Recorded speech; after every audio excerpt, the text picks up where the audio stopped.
I'm Brother Paul Quenon from the Abbey of Gethsemane. Yes, I've been in the monastery for 51 years. Gosh. And when I entered back in 1958, Thomas Merton, Father Lewis, was the novice master. So I suppose I picked up some uh, habits of writing poetry by virtue of his example, but I've picked up much more than that from him, of course, as a spiritual teacher and his great insights into the life with God. That's the main benefit I've received from him. But I feel it's important to be able to express something of the life of contemplation in terms of poetry. And not everybody can do that, and somebody ought to be doing it, so I might as well. Might as well. Yeah. And I published a book called Monkswear, and it's about different items of the religious habit. Not literally, what is this item of the religious habit? What is the scapular? What is the house robe? What is the scapular? The belt, the cincture? But what is it like to be inside That's really these great. That's pieces good. of garment? Mm-hmm. And so the photographs are kind of blurred and in motion, and so the idea is the motion, Emotion, yeah. the feeling of it, Yeah. or the living out in this way. Just to make it simple, I'll read about the belt we wear called cincture. Cincture, a careworn strip of leather circling round my waist and dropping off my left hip halfway to the floor. The trailer splits double, a forked tongue of the serpent that never left us. It rides my hips and clutches my guts until the grave swallows us both. One of 7 knot lumps holds the belt slit fast, that slips outward or in as the body swells or withers with creeping mortality. This hide strip of one dead cow still yields with every breath I take, of sweet stink from a distant herd, heaving out loud complaints of relentless desire.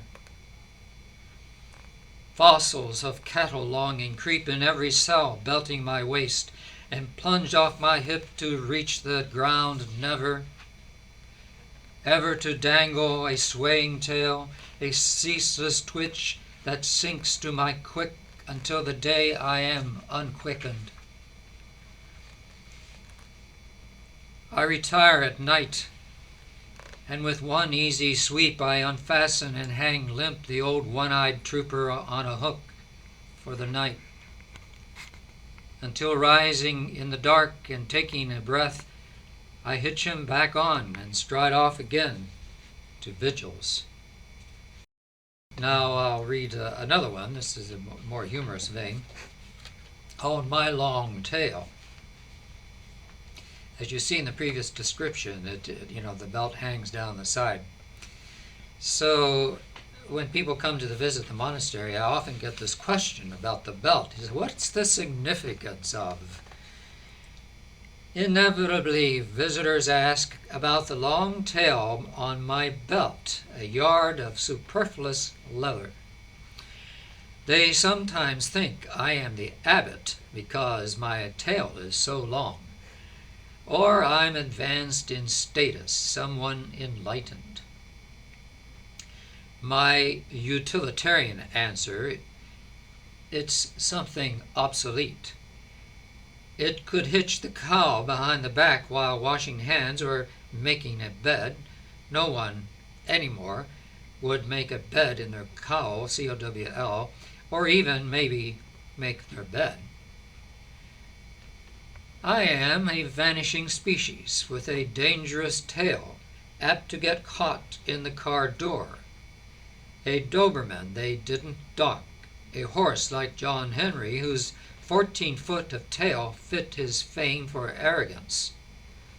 I stride with tail swinging free, annoying the practical-minded in their mail-order belts who believe in nothing insignificant.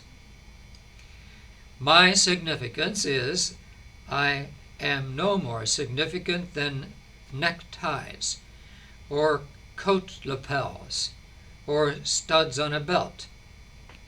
In an age where hat or shirt is a walking billboard for Nike or Bud Light, I reserve the privilege to be a mountain ram with a head of French horns, a puffin with axe-head beak, a peacock trailing a Persian carpet.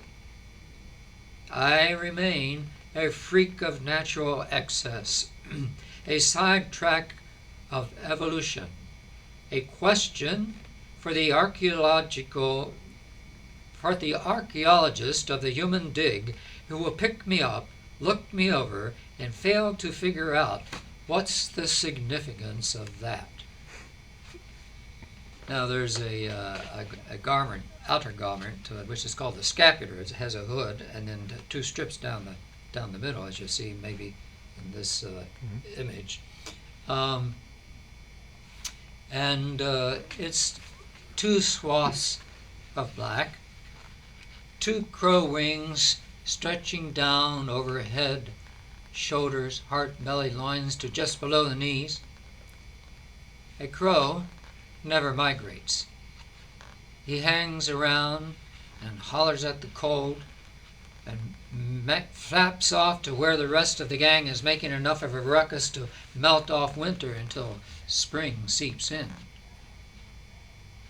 Every day I lift and drop this black flutter of fabric over my head and hurry to crowd into the echoey choir where we make enough of a row to mount the icy core belted below my scapular, which chants in its rough, heated crow way, saying, "Nevermore, icy core, nevermore, nevermore." And there's another one I did on the scapular called scapulars.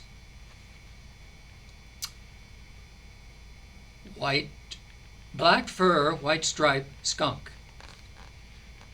White robe, black scapular, monk. Best to keep your distance from both. This one's called monk's cassock. We call it a house robe. I stand a man of the cloth, and plenty of it, hidden inside a steam-pressed cotton tunic snappered up to a prim collar which stands 1 inch high, sanitary, bloodless, washable, white, for me washed clean in the blood of the lamb, a pretty pricey item. On either side, pockets of inexhaustible depth, magic pockets. I have to lean sideways to reach bottom. Contents on the right: handkerchief, pen light, Swiss Army knife, chapping lotion, pitch pipe, rosary. Left side. It's great. It's great. Keys, dental floss, notes to be discarded, eyeglasses, pockets deep enough to smuggle 2 wine bottles right through the cloister.